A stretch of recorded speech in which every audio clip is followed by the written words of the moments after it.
Start. सभी को नमस्कार। आज फर्स्ट ईयर फिजियोलॉजी में हम जो है एक दो शब्द जो हैं कल के लेक्चर में ये कुछ यहाँ ऐसा महसूस हुआ ये गलत लिखे हुए हैं, तो पहले तो इनको आप सही कर लो। 185 पेज नंबर पे आप जब देखोगे तो ये इसमें कुछ जो है डिम्ब ग्रंथियाँ विशिष्ट उपकला कोशिकाओं की एक परत द्वारा कवर्ड रहती हैं, जिसे जननित परत यानी कि जर्मिनल लेयर कहते हैं। इसके नीचे संयोजी ऊतक का एक पिंड होता है जिसे इस यहाँ लिखा है स्ट्रोमा। ये स्ट्रोमा नहीं होता, ये स्टोर्मा होता है। इसको कहते हैं स्टोर्मा। और ये स्टोर्मा का मतलब आप इसको भूल जाओ, आप तो इसको कॉर्टेक्स मान लो, क्योंकि ये ऊपर वाला भाग है जो इसका कॉर्टेक्स होता है, सेंटर वाला भाग जो मेडुला होता है, तो इसको कॉर्टेक्स कहते हैं। तो ये अगर ये आपको ये याद स्टोर्मा नहीं रहता तो ये कॉर्टेक्स भी इसको कहा जा सकता है, कोई ऐसी बात नहीं है, नया शब्द आप इसको ठीक कर लें। फिर जो है नीचे कॉर्टेक्स और मेडुला के बाद में कॉर्टेक्स में गोलाकार एपिथेलियम फॉलिकल होते हैं। इसी में ये गलत लिखा है oogenesis है, एक ओ और लगाओ, oogenesis द्वारा ओवा बनता है। तो ये करेक्शन था।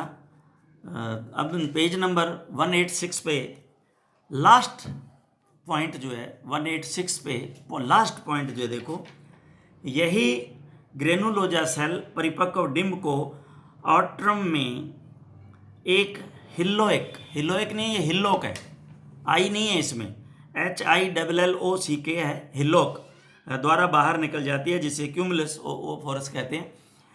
अब आप हिल्लोक का मतलब है, हिल कहते हैं पहाड़ी को, हिल्लोक यानी कि पहाड़ की तरह उसके अंदर खाली जो जगह है लिक्वर फॉलिकल है, उसके अंदर ये पहाड़ की तरह यूँ उभरा हुआ है यूँ उभार, इसको हिल्लक कहते हैं।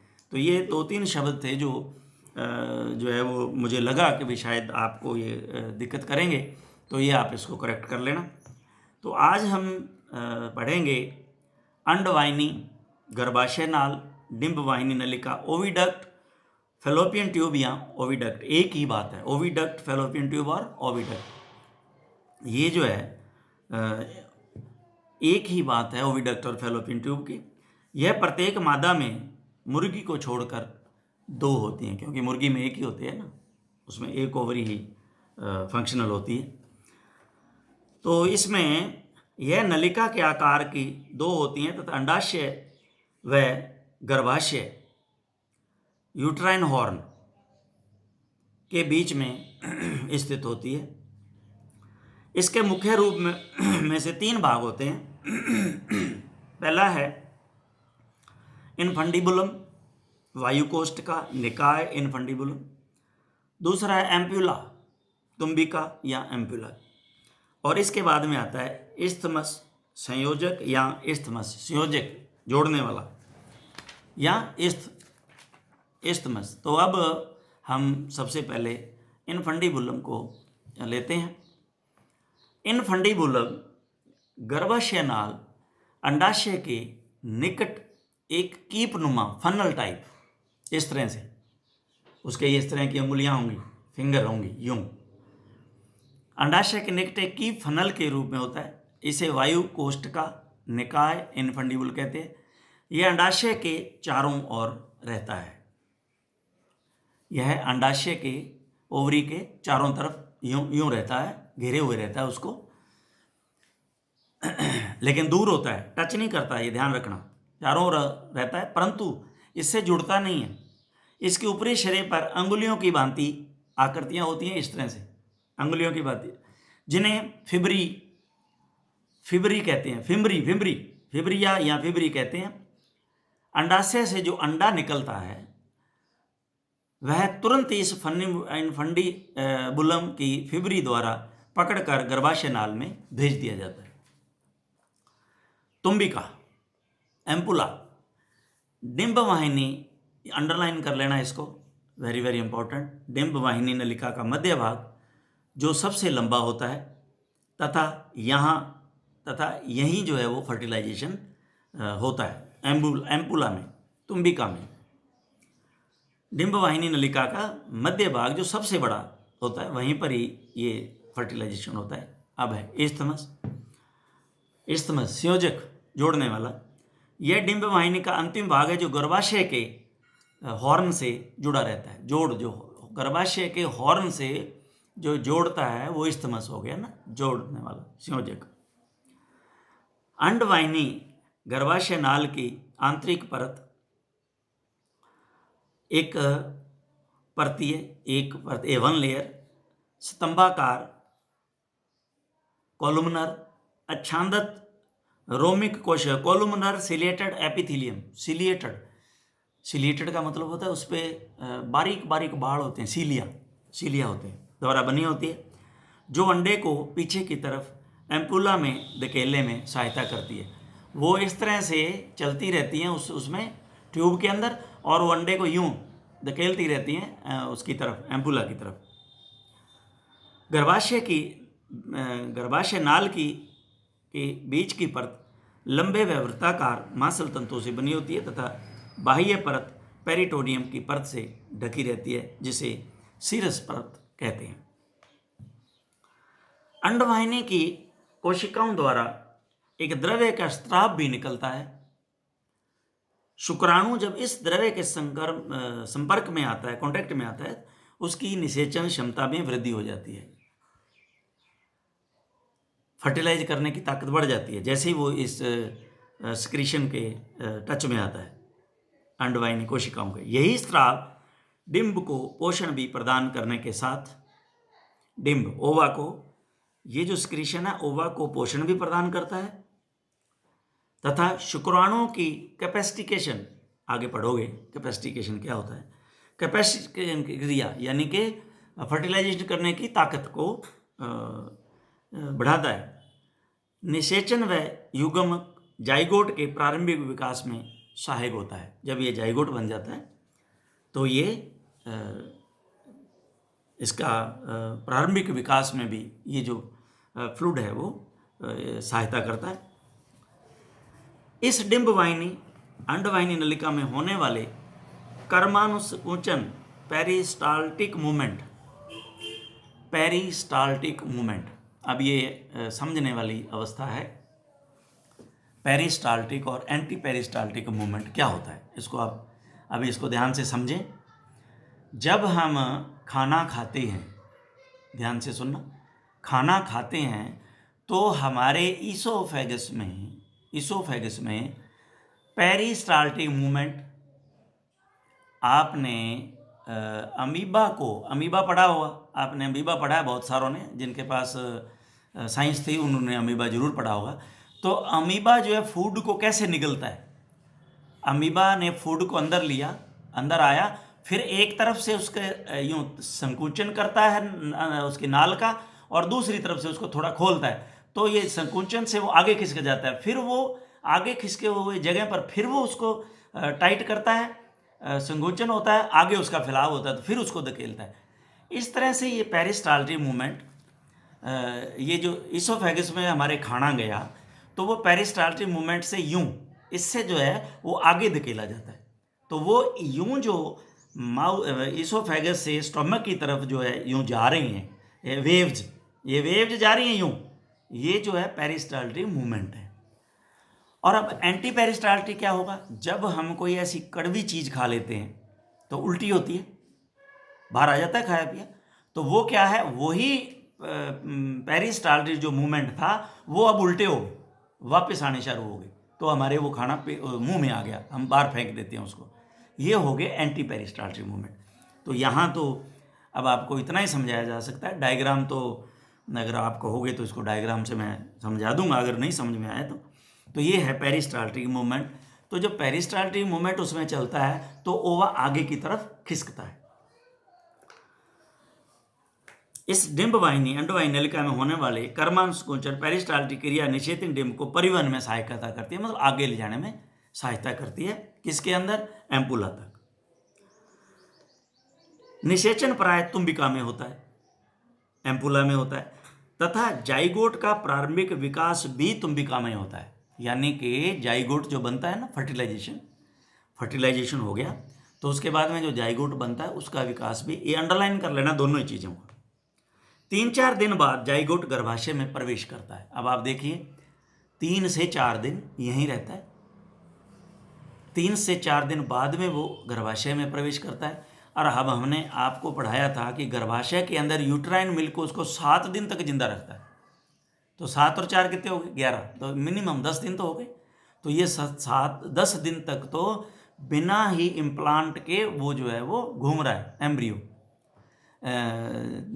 3 या दिन तो वो उसमें रहा जाइगोट, और फिर जो है वो उसमें आया, और वो जाइगोट इसमें यूट्राइन मिल्क के द्वारा जो है वो जिंदा रहा, और फिर वो इम्प्लांट होता है। तो ये जो छोटी छोटी बातें हैं इनको आपसे ध्यान में अंडरलाइन कर लेना। डिंब वाहिनी के कार्य, फंक्शन ऑफ ओविडक्ट। अभी हमने इनफंडिबुलम का पढ़ा, अब है ओविडक्ट। अपने फिब्रिया सिरे से डिंब को पकड़ना,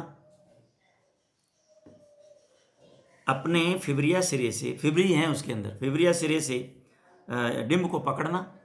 शुरू में इनफंडिबुलम के अंदर फिब्रिया थी, डिंब को पकड़ना, अपने स्त्रावों की सहायता निम्न कार्य करना। स्पर्म का कैपेसिटेशन, ये हमने पढ़ लिए सारे जो ऊपर दिए हुए थे।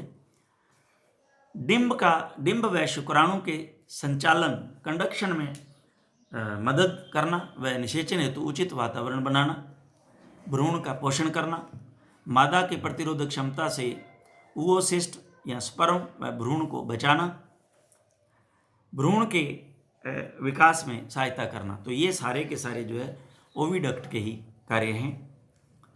सीलिया की गति व पेशीय संकुंचन द्वारा निम्न सहायता करना। अभी जिसके अंदर जो सीलिया हैं वो भी ये ही काम करती है, ओविडक्ट। इसके अंदर जो सीलिया हैं वो क्या करते हैं? अंडे से पुटक कोशिकाओं का अन्नच्छादन यानी कि निवारण करना। अंडे से पुटक कोशिकाओं का निवारण करना, डीन्यूडेशन करना। अंडे से पुटक कोशिका जाइगोट को ओविडक्ट से गर्भाशय में स्थानांतरण करना, ये सीलिया करती हैं। नलिका में ही भ्रूण का विकास रोकना, क्योंकि ट्यूबल इम्प्लांटेशन नहीं होने देना। अब ये ट्यूबल इम्प्लांटेशन हो जाएगा तो इतना उसका जो है वो फ्लेक्सिबल नहीं होता कि वहाँ पे वो ग्रोथ कर सके, इसलिए यूट्रस में ही इसका इम्प्लांट ये करवाता है। डिंब वाहिनी द्वारा स्पर्म व अंडे को विपरीत दिशा में संचालन कर उनके निषेचन में सहायता करना। डिंब वाहिनी द्वारा स्पर्म व अंडे को, स्पर्म को, क्योंकि स्पर्म जो है बाहर से यूट्रस में आया, यूट्रस से जो है वो दिशा में चल रहा है, दौड़ रहा है, और उधर से अंडा जो है उसके विपरीत दौड़ रहा है, तो दोनों फिर नज़दीक आने में टाइम कम लगे दोनों के फर्टिलाइजेशन में, ये वो सहायता करता है। ये जो है वो सीलिया सहायता करती है। यूट्रस, गर्भाशय, ये खोखला, मांसल, मोटी दीवारों से निर्मित मादा पशु के गर्भकाल के दौरान शिशु के विकास हेतु अत्यंत मुख्य अंग है। यह है अंडवाहिनी, गर्भाशय नलिका तथा वेजाइना में वेजाइना के मध्य में स्थित होता है। इसमें जब बच्चा नहीं होता है तो यह पेल्विक कैविटी में रहता है। ज्यों ज्यों बच्चे का विकास होता है यह उधर गुहा एब्डोमिनल कैविटी में जाने लग जाता है। इसके नीचे यूरिनरी ब्लैडर व ऊपर जो है वो रेक्टम होता है। ये जब पर रेक्टम इसकी जांच करवाते हैं तो ये समझ में आ जाते हैं। इसके ऊपर रेक्टम है और नीचे इसके यूरिनरी ब्लैडर है, और ऊपर जो है ये इसमें पेल्विक कैविटी के अंदर रहता है, जो नॉन ग्रेविड या अनग्रेविड जो होता है, जो गर्भित नहीं होता, जब नहीं होता बच्चा उसमें नॉन ग्रेविड कहते हैं उसको। बच्चे रहित नॉन ग्रेविड स्थिति में गर्भाशय की लंबाई 40 से 42 सेंटीमीटर होती है, चौड़ाई 9 से 12 सेंटीमीटर। इसके भी 3 भाग होते हैं, गर्भाशय के भी, यूट्रस के भी 3 भाग हैं। पहला है इसके हॉर्न। इस्थमस के बाद में हमने देखा कि ओविडक्ट का इस्थमस भाग जो है लास्ट था, वो किससे जुड़ गया? हॉर्न से। इस्थमस कहते ही संयोजक, जोड़ने वाला। तो अब इस यहाँ से शुरू होते हैं। पहला हॉर्न। हॉर्न घुमावदार नलिका के रूप में संख्या में 2 होते हैं तथा स्पाइरल वृत्ताकार मांसपेशियों द्वारा निर्मित होते हैं। इनकी लंबाई नॉन ग्रेविड यानी कि जब बच्चा नहीं होता यूट्रस में तो 30 सेंटीमीटर होती है। उसके बाद में आती है यूट्रस की बॉडी। गर्भाशय की बॉडी की लंबाई 4 से 5 सेंटीमीटर होती है। इसकी लंबाई चौड़ाई गर्भकाल पर निर्भर करती है। यह ब्रॉड लिगामेंट से जुड़ी होती है। अब आप देखिए, यूट्रस ब्रॉड लिगामेंट से कहाँ जुड़ा होता है?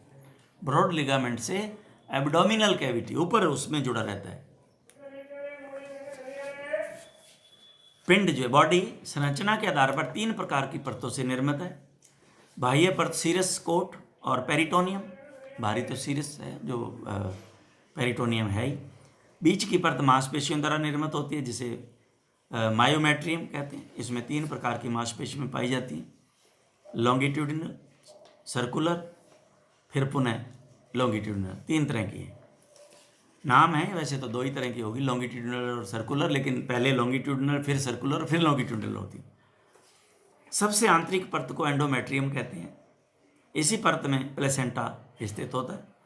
गाय में कोटिलिडनरी प्लेसेंटा होता है और घोड़ी में डिफ्यूज व कुतिया में जोनिलरी प्लेसेंटा पाया जाता है। अंडरलाइन कर लेना इसको।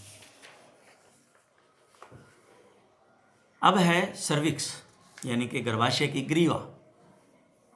गर्भाशय के बाद में सर्विक्स। यह है एक छेददार रबर कॉर्क की तरह का भाग होता है। इसकी दीवारों में अत्यधिक फोल्ड होते हैं। इसकी लंबाई 8 सेंटीमीटर होती है तथा इसके 2 भाग होते हैं, बाह्य ग्रीवा व आंतरिक ग्रीवा। इसकी गुहा छेद प्रसव के दौरान अथवा ऋतुकाल में खुल जाता है, जिसके द्वारा गर्भाशय का स्राव बाहर निकलता है। इसका बाह्य भाग एक्सटर्नल सर्विक्स और जो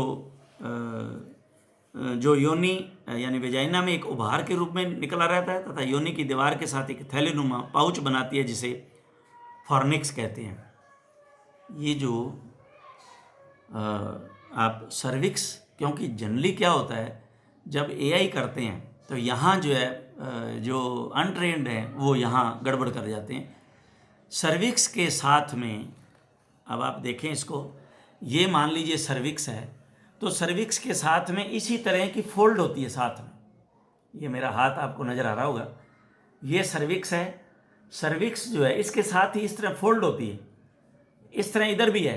तो जब आप एआई गन को पास करते हैं तो एआई गन सर्विक्स में ना जाकर उस फोल्ड में चली जाती है, और जब वो फोल्ड में चली जाती है तो एआई करके आ जाते हैं। अब वो स्पर्म जो है वो बाहर जो रह जाते हैं और डेड हो जाते हैं। तो कहते हैं कि रिपीट हो गई गाय, रही नहीं है, आपने जो है सही जगह पे स्पर्म छोड़े ही नहीं। तो ये फर्निक्स है। इसको ये क्या है, वेजाइना जो सर्विक्स है इसके पास में फोल्ड होता है, इस तरह से बना हुआ फोल्ड। तो वो भी इसी तरह आपको लगेगा जैसे ये सर्विक्स है, इस तरह होता है, लेकिन वो फोल्ड होता है पास में। सर्विक्स अलग है। सर्विक्स के ऊपर जो है ये इस तरह से, ये जो मुट्ठी मेरी नज़र आ रही है आपको, ये इस तरह से आपको यहाँ यूं देखिए, ये सही है संरचना है। ये जो ये अंगूठे के साथ मैंने ये उंगलियां लगाई हैं ना, ये जोड़, ये बिल्कुल इस तरह की संरचना होती है, ये इस तरह की। और इस तरह का बीच में उसके खड्डा होता है जहाँ पे उसका माउथ होता है, मुंह होता है। इसको अंगूठे से जो है वो देखते हैं, जहाँ खड्डा है वहाँ गन को लगाते हैं और धीरे से पुश करते हैं। अगर गन अंदर आराम से चली गई है तो फिर ये एआई कर देते हैं। इसको आगे हम आपको समझाएंगे, लेकिन एक बार इसको आप समझो कि एक्सटर्नल जो है वो 2 इसकी है। एक एक्सटर्नल सर्विक्स का जो एक्सटर्नल भाग है, एक इंटरनल भाग है। कहते हैं ना बच्चेदानी का, कई बार गाँव में आप सुनते होगे कि भाई बच्चेदानी जो है ना उसका जो है वो बाहर लो मुंह तो खुल गयो, लेकिन उसका अंदर वाला मुंह नहीं खुला अभी तक। समझ में आ रहा है ना? क्योंकि उसका जो है ना 2 उसके ओपनिंग है। इसका बाह्य भाग एक्सटर्नल सर्विक्स कहलाता है और अंदर वाला जो है वो इंटरनल सर्विक्स कहलाता है। और एक्सटर्नल सर्विक्स पे जो है वो फोल्ड होता है, जिसको फॉर्निक्स कहते हैं। गर्भाशय के कार्य।